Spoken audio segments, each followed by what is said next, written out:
सियासी मौसम के हिसाब से गठबंधन बदलने वाले नीतीश कुमार अपने साथ जंगल राज प्रतीक तेजस्वी यादव को लेकर ममता बनर्जी से मिलने गए थे।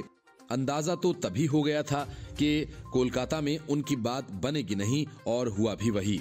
नीतीश कुमार कोलकाता से खुशी खुशी लौटे थे, लेकिन लौटती डाक से ममता बनर्जी ने उनके ऑफर को ठुकरा दिया और नीतीश कुमार का विपक्ष जोड़ो अभियान जहां था वहीं पहुंच गया।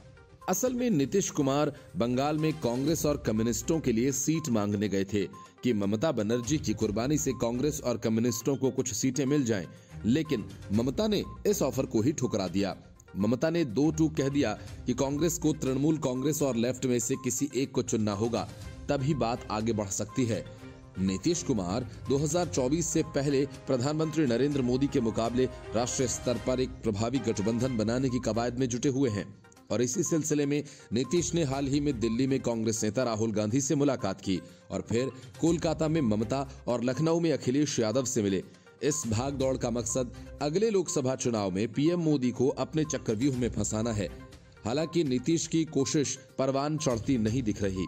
सूत्रों का कहना है कि ममता से मुलाकात के दौरान नीतीश ने सुझाव दिया कि बंगाल में लोकसभा चुनाव के दौरान टीएमसी और कांग्रेस को सीटों पर समझौते के तहत लड़ना चाहिए, जिसमें कांग्रेस अपने कोटे से लेफ्ट को सीट दे दे। इस फॉर्मूले से नीतीश का मकसद बंगाल के तीनों बड़े दलों को एक साथ लाना था। हालांकि ममता ने यह कहते हुए इनकार कर दिया कि वो लेफ्ट के साथ अपरोक्ष रूप से भी गठबंधन में नहीं दिखना चाहती। ममता की इसी जिद के चलते नीतीश ने लेफ्ट से ममता के सीधे गठबंधन की बजाय उसे कांग्रेस के कोटे से सीटें देने की बात कही। ममता बनर्जी का मानना है कि किसी भी सूरत में लेफ्ट के साथ दिखना उनके लिए बंगाल में घाटे का सौदा होगा, लिहाजा उन्होंने समझौता करने से दो टूक मना कर दिया। दरअसल त्रिपुरा और बंगाल दोनों ही जगह कांग्रेस ने लेफ्ट के साथ गठबंधन में चुनाव लड़े हैं, लेकिन उसका नतीजा ठीक नहीं रहा। नीतीश चाहते थे कि बीजेपी से मुकाबले के लिए वोट का बंटवारा किसी भी कीमत पर नहीं हो, लेकिन ममता जानती हैं कि जिस लेफ्ट से लड़कर उन्होंने बंगाल की सत्ता हासिल की, उसके साथ किसी भी तरह दिखने में नुकसान ज्यादा है। ममता ने कांग्रेस को दो टूक कहा कि उसे लेफ्ट या टीएमसी में से किसी एक को चुनना होगा, जिस पर कांग्रेस अभी पशोपेश में है। हालांकि माकपा ने भी राष्ट्रीय स्तर पर किसी गठबंधन की संभावना से इनकार किया। अब सबकी निगाहें बिहार में होने वाले विपक्षी दलों की बैठक पर लगी है, जिसका प्रस्ताव खुद ममता ने दिया। 2019 के चुनाव में ममता बंगाल में 22, बीजेपी ने 18 और कांग्रेस ने 2 सीटें जीती थीं। इस बार विपक्ष बीजेपी को बिहार की तर्ज पर गठबंधन के जरिए रोकने की रणनीति बना रहा है। Bureau report, news of India. NDA में 2 बार आने और जाने के बाद चंद्रबाबू नायडू अब तीसरी बार एंट्री चाहते हैं। एनडीए छोड़ने को लेकर चंद्रबाबू नायडू कई बार ये कह चुके हैं कि उनकी पार्टी ने केवल राज्य के लाभ के लिए एनडीए सरकार से असहमति जताई थी, लेकिन ये पार्टी के लिए नुकसानदेह साबित हुआ। अपनी उसी गलती को सुधारने में जुटे चंद्रबाबू नायडू ने प्रधानमंत्री नरेंद्र मोदी के नेतृत्व का खुलकर समर्थन किया। उन्होंने कहा कि प्रधानमंत्री नरेंद्र मोदी को समर्थन देना देश और विकास के हित में है। हालांकि नायडू ने एनडीए के पाले में लौटने की संभावना पर सीधी प्रतिक्रिया नहीं दी, लेकिन जिस वक्त नीतीश कुमार विपक्ष को जोड़ने निकले हैं, उस वक्त चंद्रबाबू नायडू का ये बदला अंदाज विपक्षी एकता के लिए अच्छी खबर नहीं है। नायडू कहते हैं कि फिर से एनडीए में शामिल होना तो वक्त ही तय करेगा। राजनीति और विकास को 2 अलग अलग चीजें बताते हुए चंद्रबाबू नायडू ने कहा कि वह प्रधानमंत्री नरेंद्र मोदी की नीतियों का पूरी तरह से समर्थन करते हैं और देश के विकास के लिए काम करने को तैयार हैं।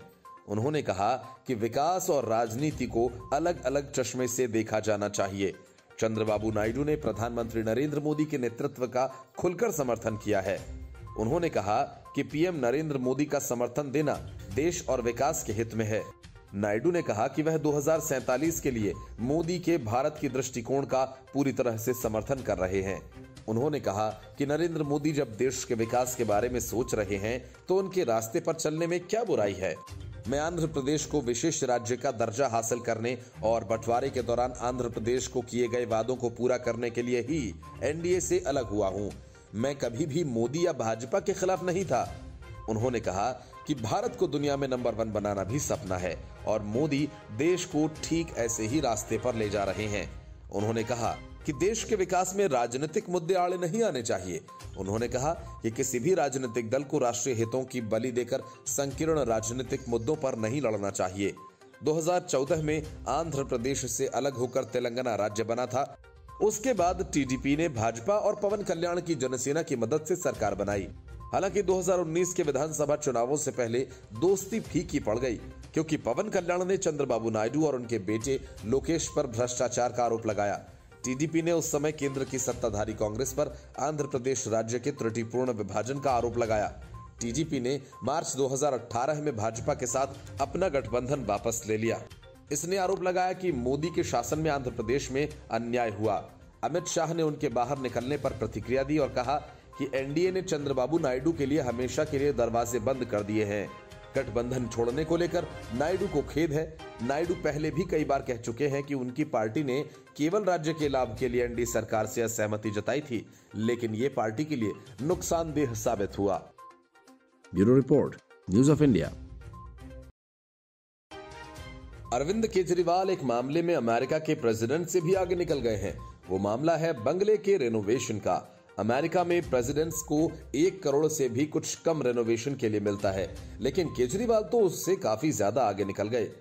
बीजेपी से लेकर कांग्रेस तक आम आदमी पार्टी पर हमलावर है और इसके पीछे की वजह है केजरीवाल का 1 दशक पुराना वह शपथ पत्र, जिसमें उन्होंने कभी वीआईपी ट्रीटमेंट न लेने की सौगंध खाई थी।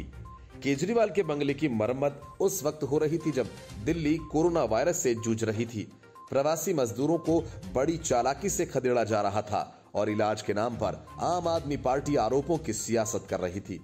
इस विवाद के बीच यह तथ्य जानना दिलचस्प है कि अमेरिकी राष्ट्रपति को अगर व्हाइट हाउस को अपने हिसाब से सजाना संवारना हो तो उन्हें केवल $1 लाख का भत्ता मिलता है। उसके ऊपर का जो भी खर्च होगा उन्हें अपनी जेब से करना होगा। अमेरिकी राष्ट्रपति जॉर्ज बुश की पत्नी लॉरा बुश ने अपनी किताब में लिखा है कि जब वह व्हाइट हाउस में रहने गईं तो बहुत सारे ऐसे खर्चे आ गए जिनके लिए वह तैयार नहीं थीं। व्हाइट हाउस में फर्स्ट लेडी की रसूख के मुताबिक रहन सहन के लिए कई सारे खर्च करने जरूरी थे और वे पैसे अपनी जेब से खर्च करने थे। अरविंद केजरीवाल के सिविल लाइन्स रोड स्थित बंगले की मरम्मत और रेनोवेशन पर कुल 44 करोड़ 78 लाख रुपए खर्च हुए। ये पैसा 9 सितंबर 2020 से जून 2022 के दरमियान 6 किश्तों में खर्च किया गया।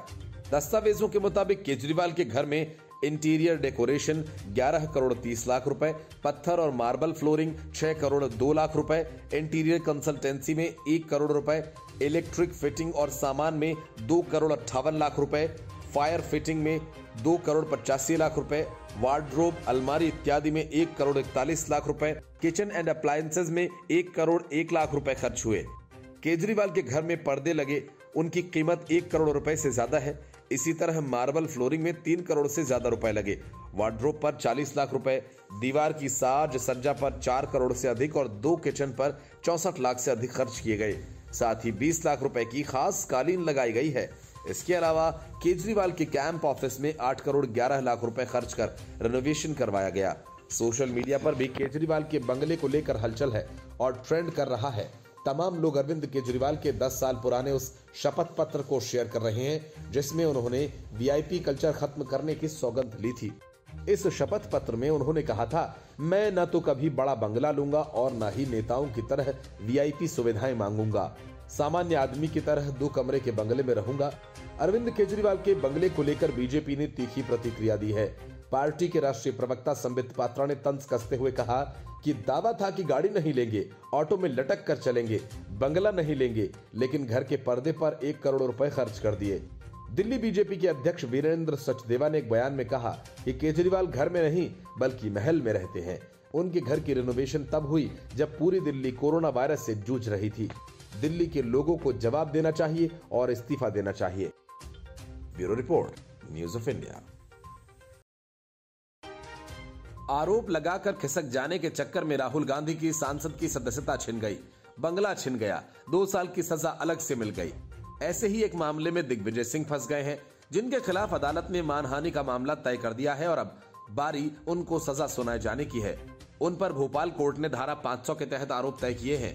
भारतीय जनता पार्टी मध्य प्रदेश के अध्यक्ष और खजुराहो सांसद विष्णुदत्त शर्मा ने मानहानि का मामला दर्ज कराया था और इस मामले की अगली सुनवाई 1 जुलाई को होनी है। पूर्व मुख्यमंत्री और वर्तमान राज्यसभा सांसद दिग्विजय सिंह ने 4 जुलाई 2014 को मीडिया के समक्ष विष्णुदत्त शर्मा पर कई गंभीर आरोप लगाए थे। इसके बाद विष्णुदत्त शर्मा ने मामला दर्ज कराया था। फिलहाल दिग्विजय सिंह जमानत पर हैं। इस मामले में अधिवक्ता सचिन ने बताया कि मानहानि के मामले में दिग्विजय सिंह पर कोर्ट ने आरोप तय कर दिए हैं। सचिन वर्मा ने कहा कि अगर आरोप सिद्ध हो गए तो उन्हें अधिकतम 2 साल की सजा हो सकती है और अगर ऐसा होता है तो दिग्विजय सिंह की राज्यसभा की सदस्यता भी रद्द कर दी जाएगी। इसके बाद उनके 6 साल तक चुनाव लड़ने पर भी पाबंदी लगाई जा सकती है। पूर्व मुख्यमंत्री दिग्विजय सिंह ने 4 जुलाई 2014 को पत्रकारों के साथ चर्चा के दौरान विष्णुदत्त शर्मा पर व्यापम घोटाले के मामले में कई आरोप लगाए थे। तब विष्णुदत्त शर्मा अखिल भारतीय विद्यार्थी परिषद के नेता थे। तब दिग्विजय सिंह ने कहा था कि विष्णुदत्त शर्मा ने आरएसएस और व्यापम के बीच में बिचौलिए का काम किया। जब ये रिपोर्ट मीडिया में आई तो वीडी शर्मा ने दिग्विजय सिंह द्वारा लगाए गए आरोपों को लेकर कोर्ट में मानहानि का केस दायर किया था। बीजेपी मीडिया प्रभारी लोकेंद्र पराशर ने बताया कि बुधवार को जिला एवं सत्र न्यायालय भोपाल में भारतीय जनता पार्टी के प्रदेश अध्यक्ष और खजुराहो से लोकसभा के सांसद विष्णुदत्त शर्मा द्वारा दिग्विजय सिंह पर किए गए मानहानि मुकदमे में दिग्विजय सिंह पर आरोप अदालत में तय हो गए हैं। दिग्विजय सिंह द्वारा वीडी शर्मा जी के ऊपर आरोप झूठे लगाए गए थे, जबकि शर्मा जी आज दिनांक तक न तो किसी एजेंसी के सामने पूछताछ के लिए गए, न उनका कोई समन हुआ, न ही उनका व्यापम के मामले में कोई संबंध था। Bureau report, news of India. Youth Congress के राष्ट्रीय अध्यक्ष और कर्नाटक चुनावों में पार्टी के स्टार प्रचारक श्रीनिवास बीवी पर गिरफ्तारी की तलवार लटक रही है। गुवाहाटी हाईकोर्ट ने उन्हें किसी किस्म की राहत देने से इनकार कर दिया। श्रीनिवास बीवी हाईकोर्ट से अपने खिलाफ दर्ज एफआईआर रद्द करवाने के लिए गए थे, लेकिन हाईकोर्ट ने ऐसा करने से इनकार कर दिया। जस्टिस अजीत बोर ठाकुर ने सुनवाई करते हुए कहा कि पीड़ित के बयान और केस डायरी का अवलोकन किए बिना राहत देना उचित नहीं होगा। असम युवा कांग्रेस के अध्यक्ष रही डॉक्टर अंकिता दत्ता ने उनके खिलाफ मामला दर्ज कराया और दुर्व्यवहार और दुख को अपमानित करने का आरोप लगाया था। अंकिता दत्ता ने लिंग के आधार पर भेदभाव, उत्पीड़न और प्रताड़ना के गंभीर आरोप लगाए। उन्होंने 19 अप्रैल को गुवाहाटी के दिसपुर पुलिस स्टेशन में शिकायत दर्ज कराई थी। उनकी शिकायत पर कांग्रेस नेता श्रीनिवास के खिलाफ मामला दर्ज किया गया और श्रीनिवास ने इसे हाईकोर्ट में चुनौती दी थी। कोर्ट से अपील की थी कि असम पुलिस को उनके खिलाफ कठोर कदम उठाने या कार्रवाई से रोका जाए। इस पर हाईकोर्ट के जस्टिस अजीत बोर ठाकुर ने कहा कि पहले केस डायरी देखेंगे, उसके बाद ही इस पर कोई निर्णय लेंगे। कोर्ट ने असम पुलिस को 2 मई 2023 तक केस डायरी जमा करने के निर्देश दिए। अंकिता ने यूथ कांग्रेस के राष्ट्रीय अध्यक्ष बीवी श्रीनिवास और यूथ कांग्रेस के सेक्रेटरी इंचार्ज वर्धन यादव पर लैंगिक भेदभाव और बदजुबानी का आरोप लगाया था और कहा था कि राहुल गांधी ने भी उनकी शिकायतों पर गौर नहीं किया और प्रताड़ना का सिलसिला चलता रहा। उन्होंने कहा था कि श्रीनिवास पिछले 6 महीनों से उन्हें परेशान और प्रताड़ित कर रहे हैं, लैंगिक टिप्पणी करते हैं, अपशब्दों का इस्तेमाल करते हैं। पार्टी के वरिष्ठ पदाधिकारियों से इसकी शिकायत करने पर उन्हें गंभीर परिणाम भुगतने की धमकी दे रहे हैं। अंकिता दत्ता का कहना था कि उन्हें करीब 6 महीने से प्रताड़ित किया जा रहा था। भारत जोड़ो यात्रा के दौरान राहुल गांधी को भी इसकी जानकारी दी, लेकिन कोई कार्रवाई नहीं हुई। उनका आरोप है कि स्त्री होने के कारण उनके साथ भेदभाव हुआ। इन आरोपों के बाद असम कांग्रेस ने पहले अंकिता को कारण बताओ नोटिस जारी किया और फिर उन्हें 6 साल के लिए पार्टी से निकाल दिया। Report, news of India. Calcutta high court ने ममता बनर्जी को तगड़ा झटका दे दिया है। पश्चिम बंगाल में रामनवमी के दिन हुई हिंसा को लेकर ममता बनर्जी अब तक सियासी गोटियां चल रही थीं और मामले को इधर उधर भटका रही थीं। लेकिन अब हाईकोर्ट ने हिंसा की जांच एनआईए को करने का आदेश दिया है। कलकत्ता हाईकोर्ट ने आदेश दिया कि मामले की जांच एनआईए द्वारा करवाई जाए। पिछले महीने रामनवमी पर आयोजनों के दौरान राज्य के विभिन्न इलाकों में सामुदायिक दंगे भड़काए गए थे और इस दौरान तोड़फोड़, आगजनी और पत्थरबाजी की घटनाएं सामने आई थीं। सबसे ज्यादा हिंसात्मक घटनाएं हावड़ा और दलखोला में हुई। चीफ जस्टिस टीएस शिवगणनम की अध्यक्षता में हाईकोर्ट की बेंच मामले की सुनवाई कर रही थी। कोर्ट ने मामले की जांच का जिम्मा अब एनआईए को सौंप दिया है। बेंच ने पुलिस को आदेश दिया कि वो मामले से जुड़े सभी दस्तावेज केंद्र सरकार को सौंप दें ताकि एनआईए मामले की जांच आगे शुरू कर सके। इससे पहले महीने की शुरुआत में हाईकोर्ट ने राज्य सरकार से हावड़ा में रामनवमी की रैली के दौरान हुई झड़पों पर 5 अप्रैल तक एक्शन रिपोर्ट देने को कहा था। हावड़ा के शिवपुर क्षेत्र में हिंसात्मक घटनाएं हुई थीं। इसी तरह की घटनाएं उत्तरी दिनाजपुर जिले के दलखोला में भी देखने को मिली थी।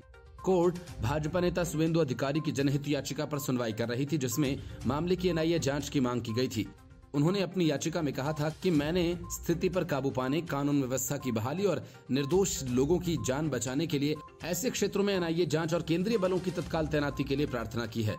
31 मार्च को रामनवमी पर कार्यक्रमों के दौरान राज्य में सांप्रदायिक हिंसा भड़काई गई थी। इस दौरान हावड़ा के शिवपुर और दिनाजपुर के दलखोला में दंगाइयों ने दुकानों, वाहनों पर पथराव किया, पुलिस और मीडिया को निशाना बनाया। भीड़ में शामिल कई लोगों ने नकाब पहना हुआ था और घरों और दुकानों पर पत्थर फेंक रहे थे। इस दौरान भीड़ ने मीडिया, वाहनों और पत्रकारों पर भी हमला किया। इस कारण कुछ लोग घायल हो गए। पुलिस ने कार्रवाई करते हुए इस मामले में कई लोगों को गिरफ्तार भी किया था। Bureau report, news of India. समलैंगिक विवाह को कानूनी मान्यता देने को लेकर सुप्रीम कोर्ट की सुनवाई जारी है, लेकिन दूसरी तरफ इसके खिलाफ देश भर से लोगों की आवाज उठ रही है। सुप्रीम कोर्ट में सॉलिसिटर जनरल तुषार मेहता और समलैंगिक विवाह की पैरवी कर रहे अभिषेक मनु सिंघवी के तर्क चल रहे हैं और इन सब के बीच केंद्रीय कानून मंत्री किरेन रिजिजू ने कहा, ये मामला सरकार और सुप्रीम कोर्ट के बीच का है ही नहीं।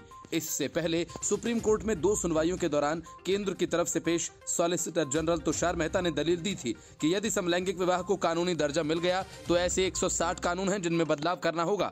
सवाल यह है कि क्या सुप्रीम कोर्ट उन सभी 160 कानूनों को भी बदल देगी? किरण रिजिजू ने कहा कि ऐसा मामला है जो देश के नागरिकों से जुड़ा है, ये लोगों की इच्छा से जुड़ा सवाल है और जब लोगों की इच्छा की बात आती है तो संसद से लेकर विधानसभा ऐसे फोरम है जहां प्रतिनिधित्व के रूप में लोगों की इच्छा दिखाई देती है। यदि 5 बुद्धिमान लोग ये तय कर लें कि कोई चीज उनके हिसाब से सही है तो मैं उस पर कोई प्रतिकूल टिप्पणी नहीं करूंगा, लेकिन आप किसी चीज को लोगों पर थोप नहीं सकते हैं।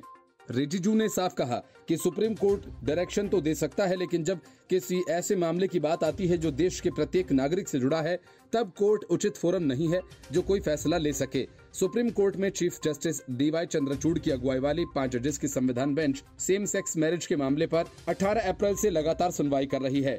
केंद्र सरकार पहले दिन से ही कह रही है कि ये एक ऐसा मामला है जिस पर कोई निर्णय संसद ही ले सकती है और लगातार अपनी दलील पर अड़ी है।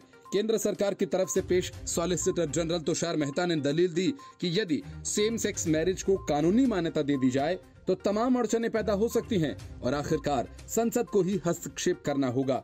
इसलिए बेहतर है कि इस मसले को यहीं छोड़ दिया जाए। तुषार मेहता ने कहा कि यदि शादी की परिभाषा बदल दी गई तो सिर्फ स्पेशल मैरिज एक्ट ही नहीं बल्कि 160 कानून हैं जिनमें बदलाव करने होंगे।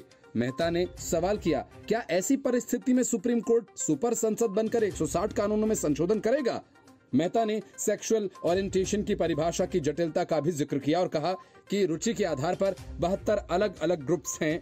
सुप्रीम कोर्ट जिन 20 अर्जियों पर सुनवाई कर रहा है वो समलैंगिक विवाह को कानूनी दर्जा लेने से लेकर अडॉप्शन, वसीयत, उत्तराधिकारी से जुड़ी हैं। इन अर्जियों में कहा गया चूंकि समलैंगिक विवाह को कानूनी मान्यता नहीं है, ऐसे में समलैंगिक कपल अडॉप्शन से लेकर टैक्स बेनिफिट्स जैसी तमाम सुविधाओं से वंचित रह जाते हैं। हालांकि सुप्रीम कोर्ट ने पहले ही दिन साफ कर दिया था कि वो ये देखेगी कि क्या स्पेशल मैरिज एक्ट के तहत समलैंगिक विवाह को कानूनी मान्यता दी जा सकती है। वह इस मामले से जुड़े कानूनी पहलुओं में हस्तक्षेप नहीं करेगी। Bureau report, news of India. Uddhav Thackeray और संजय राउत इस बात पर खुशी से उछल रहे हैं कि एकनाथ शिंदे की सरकार तो समझो गई। महाराष्ट्र में सियासी भूचाल की आशंका है और इस बात की भविष्यवाणी सब अपनी अपनी तरह से कर रहे हैं, लेकिन इन सब के बीच जो खबर है वह उद्धव ठाकरे ही नहीं बल्कि शरद पवार और कांग्रेस की भी नींद उड़ा देने के लिए काफी है। उद्धव गुट, उनके गुट के बीच हुए सभी 13 विधायक पाला बदलने के लिए तैयार बैठे हैं और इतना ही नहीं, एनसीपी के विधायक और कांग्रेस के कई नेता किसी भी वक्त एकनाथ शिंदे का दामन थाम सकते हैं। उद्योग मंत्री उदय सामंत ने खुलासा किया कि ठाकरे गुट में बचे सभी 13 विधायक मुख्यमंत्री एकनाथ शिंदे के संपर्क में हैं। साथ ही उदय सामंत ने यह दावा किया कि एनसीपी के 20 विधायक और कांग्रेस नेता शिंदे गुट के संपर्क में हैं। इस समय राज्य की राजनीति में भारी उथल-पुथल मची हुई है। ऐसे में उदय सामंत के दिए बयान से नई चर्चाओं को बल मिल रहा है। उदय सामंत ने इस राज का खुलासा किया। खारघर कांड के बाद मुख्यमंत्री एकनाथ शिंदे को पद से हटाए जाने की चर्चा चल रही है। उद्योग मंत्री उदय सामंत से इस बारे में पूछे जाने पर उन्होंने गुप्त विस्फोट किया है। साथ ही इस बार उदय सामंत ने विरोधियों पर भी निशाना साधा है। सामंत ने कहा कि संजय राउत दुनिया के सबसे बुद्धिमान और विद्वान व्यक्ति हैं, इसलिए मैंने उनके बारे में अब बात करना छोड़ दिया है। उनके सामने प्रतियोगी के रूप में संसार में एक भी विद्वान नहीं बचा है। दुनिया के विद्वानों से ज्यादा कॉमन सेंस राउत के पास है। उनके बारे में क्या कहना। उद्योग मंत्री उदय सामंत ने इसकी आलोचना की। संजय राउत ने उदय सामंत की आलोचना करते हुए कहा था कि उन्हें सरकारी कागजात दिखाकर अक्ल नहीं दिखानी चाहिए। उदय सामंत ने उन्हें जवाब देते हुए ये बयान दिया। इस बीच प्रदेश की राजनीति में कई घटनाक्रम हो रहे हैं। कहा जा रहा है कि महाराष्ट्र को नया मुख्यमंत्री मिलेगा और इसी तरह एनसीपी नेता और विपक्ष के नेता अजीत पवार के नाम की भी चर्चा जोरों पर है। साथ ही एनसीपी के कई कार्यकर्ताओं द्वारा राज्य भर में अजीत दादा भावी मुख्यमंत्री वाले बैनर पोस्टर्स लगाए जा रहे हैं। Bureau report, news of India. Gujarat विधानसभा चुनाव के दौरान मल्लिकार्जुन खड़गे ने पीएम मोदी को रावण कहा था। नतीजा ये हुआ कि कांग्रेस का बेड़ा गर्क हो गया। इस बात को कांग्रेस की आंतरिक समीक्षा में भी कहा गया कि खड़गे का बयान भारी पड़ गया। अब कर्नाटक चुनाव में प्रचार जोरों पर है। तैश में आकर मल्लिकार्जुन खड़गे ने अब पीएम मोदी की तुलना जहरीले सांप से कर दी। मल्लिकार्जुन खड़गे ने प्रधानमंत्री नरेंद्र मोदी के खिलाफ ये आपत्तिजनक बयान हावेरी की एक जनसभा के दौरान दिया। इससे पहले गुजरात चुनाव में खड़गे ने पीएम मोदी की तुलना रावण से की थी, जिसको बीजेपी ने लपक लिया था। केंद्रीय मंत्री और बीजेपी सांसद अनुराग ठाकुर ने कहा कि कांग्रेस सत्ता के लिए बौखलाहट में ऐसे बयान दे रही है। ठाकुर ने खड़गे के मोदी को लेकर दिए गए सांप वाले बयान पर पलटवार करते हुए कहा कि कांग्रेस को पता चल चुका है कि वह कर्नाटक चुनाव बुरी तरह से हार रही है। यही वजह है कि कांग्रेस के नेता उल्टे सीधे विवादित बयान दे रहे हैं। बीजेपी आईटी सेल के इंचार्ज अमित मालवीय ने मल्लिकार्जुन खड़गे के बयान पर पलटवार किया। मालवीय ने ट्वीट करते हुए कहा कि अब कांग्रेस के अध्यक्ष ने प्रधानमंत्री को जहरीला सांप कहा है। सोनिया गांधी के मौत का सौदागर से इसकी शुरुआत हुई थी और इसका अंत क्या हुआ था ये हम सभी को मालूम है। कांग्रेस किस हद तक नीचे गिरेगी, ये जिस तरह से हताशा में बयान दे रहे हैं, इससे साफ है कि कर्नाटक में कांग्रेस हार रही है। गुजरात चुनाव में कांग्रेस अध्यक्ष खड़गे ने पीएम मोदी की तुलना रावण से की थी। जहां एक रैली को संबोधित करते हुए खड़गे ने पीएम मोदी के चेहरे पर वोट मांगने को लेकर तंज कसा था। बीजेपी की ओर से मोदी के चेहरे को लेकर खड़गे ने कहा था कि मोदी हर चुनाव में दिख जाते हैं, क्या उनके रावण की तरह 100 सिर हैं? खड़गे के इस बयान पर उस वक्त काफी हल्ला मचा था। अब एक बार फिर से कर्नाटक चुनाव से पहले खड़गे की ये बयानबाजी कांग्रेस के लिए कैसी साबित होती है, ये तो आने वाला कर्नाटक चुनाव का परिणाम ही बताएगा। Bureau report, news of India. Sharad Pawar लगातार ऐसे बयान दे रहे हैं जिससे एमवीए की सियासत में खलबली मच जाती है। महाराष्ट्र में जारी सियासी अटकलों और गहमागहमी के बीच अब शरद पवार ने ये कहकर खलबली मचा दी कि रोटी पलटने का वक्त आ गया है। उन्होंने मुंबई के युवा मंथन कार्यक्रम में कहा कि किसी ने मुझे कहा कि रोटी सही समय पर पलटनी होती है, अगर सही समय पर नहीं पलटी तो वो कड़वी हो जाती है।